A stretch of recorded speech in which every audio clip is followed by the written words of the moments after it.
Over the past few weeks, I have been slowly working back into my running after not running for 3 weeks at a time. And that was because of an injury. And now I'm doing one extra run every single week. And now it's come to the point where I'm running on the weekends again. I'm at 4 runs a week this week. The way I've spread them out, that places a run on Saturday, today. One of the most important runs because that's normally when my long runs would be. And it also doesn't help that it is negative 20 degrees outside, and that's the actual temperature. I don't even want to know what it actually feels like outside. That's fine. Gonna get out there, get my long run done in this freezing cold. So I'm gonna do my stretches and warm-ups inside where it's warm. So when I get outside, I can immediately start running and get this 5-mile run done.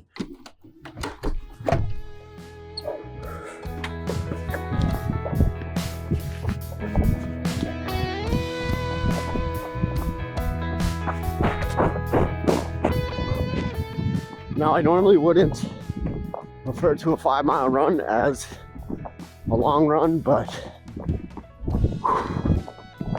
since I've been slowly working back into running, 5 miles is the most I've ran in a single run. The rest of my runs have been 3-4 mile runs, just so I can again slowly work into running again. But and then pace-wise, I've never really paid attention to my paces in these runs since I've been working back into running.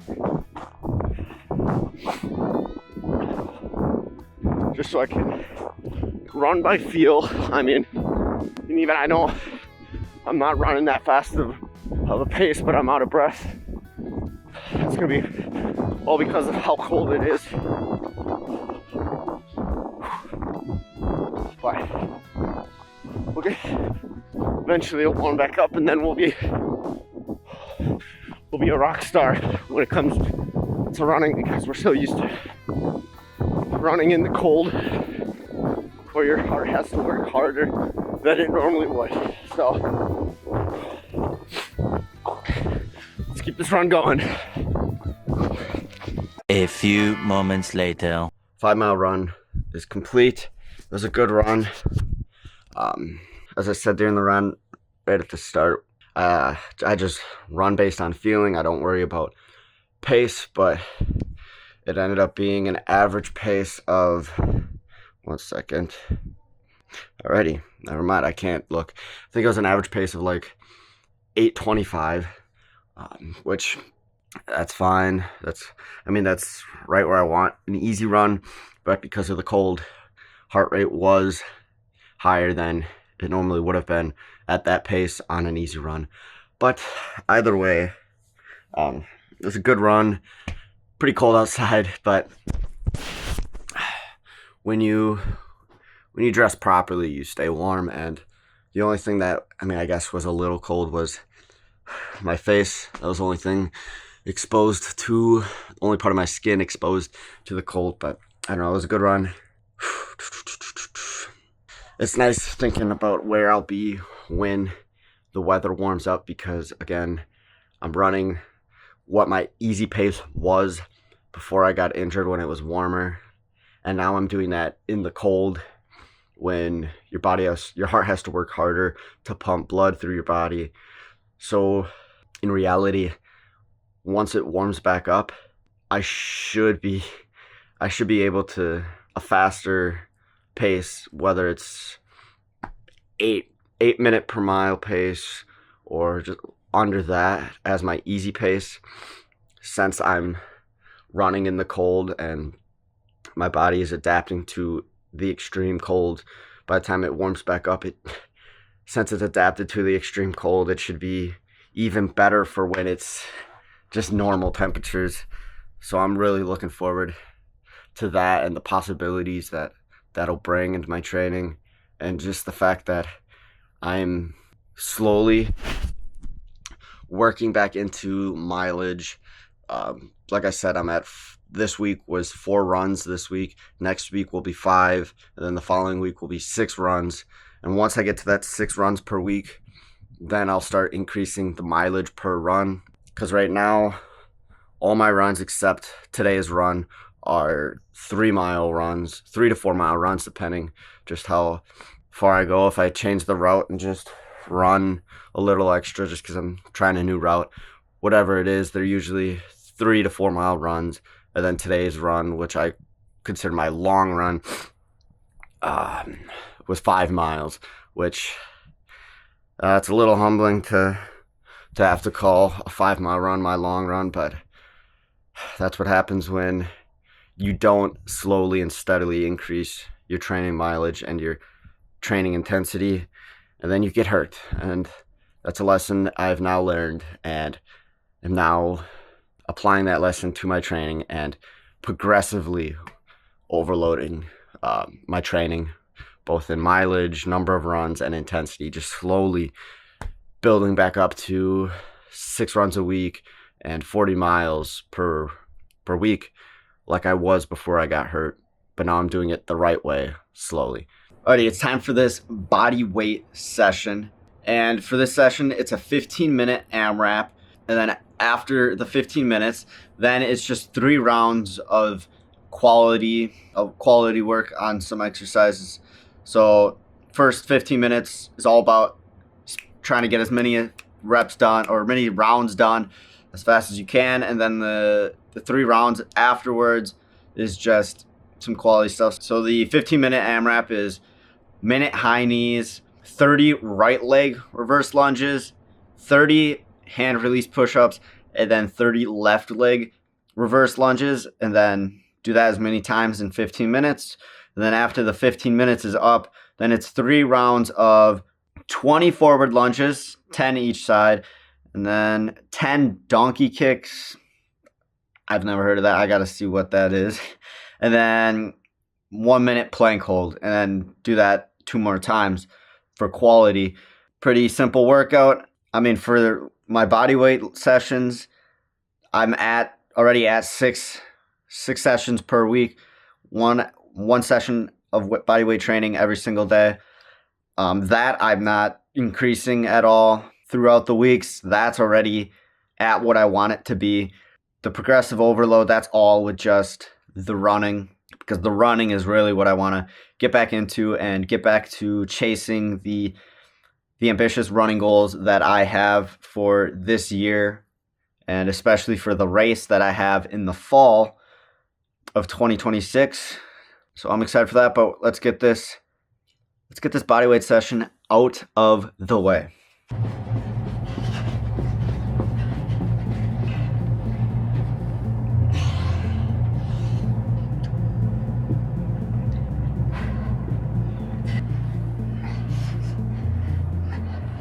Finished the 15-minute AMRAP segment, and now it's time just to do this quality segment. 3 rounds of quality reps, not worrying about speed at all. Just take my time, make sure they're good reps, and then this workout's complete. But with that last AMRAP segment, 30 hand release push-ups, it's a bit much. I mean, I shouldn't say it's a bit much, but they're difficult, and definitely slowed down how many rounds I could do. I ended up doing a little more than 2.5 rounds, meaning that last round, that partial round, I got through the minute high knees and the 30 right leg reverse lunges, and then I started doing the 30 hand release push-ups, and then the timer went off during that. But yeah, no, that was a good segment. Now let's get into the quality segment.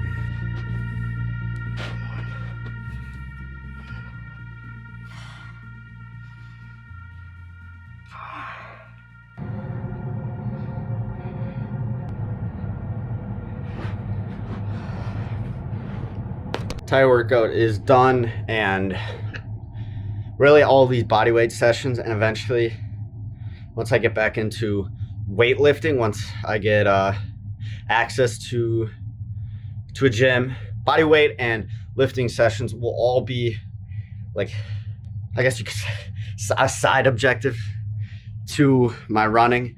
It'll just be an additional set of training to push my running goals, because my running goals are still my main goals, and that's why I'm putting so much focus on getting back to running 6 times per week and really just ramping up my mileage, because in a couple months I'll be needing to go back into a full race prep like I did a few months ago for my half marathon race.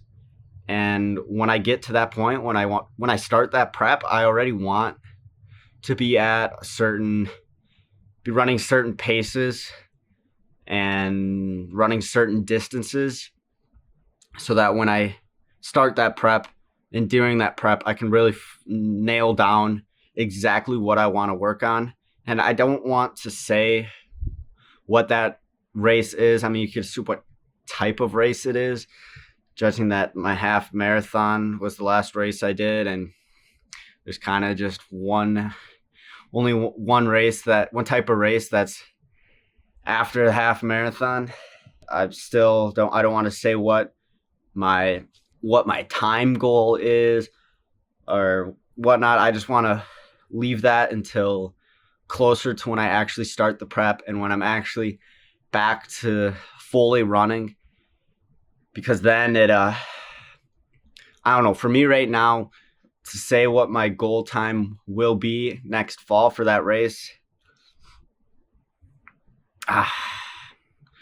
with the current state I am at with my running and coming off of this injury and working back into 6 days a week, more mileage per week, I don't want to jump the gun too soon, because with progressive overload, you slowly work up to your goal, instead of what I did a few months ago, or I guess a month and a half ago before I got injured, where I just jumped to higher mileage and more intense training sessions, faster paces, when evidently my body wasn't ready for that fast of paces that many times in a week. I could handle the pace that I was running for the distance that I chose, but to then run that pace or faster paces on later runs that week, back to back to back, I didn't work up to that. I didn't progressively overload to that. And that's the lesson that I learned from that experience with this injury, and I'm taking into all of my training and life, because now I know what happens when you don't progressively overload and you just jump to where you want to be instead of working towards it. If you want to keep watching, you can watch this video right here, which is last week's video on how I keep promises to myself, and keeping those promises to myself is to ensure that I achieve my goals that I've set for myself. So go watch that video, and I'll see you guys in the next one.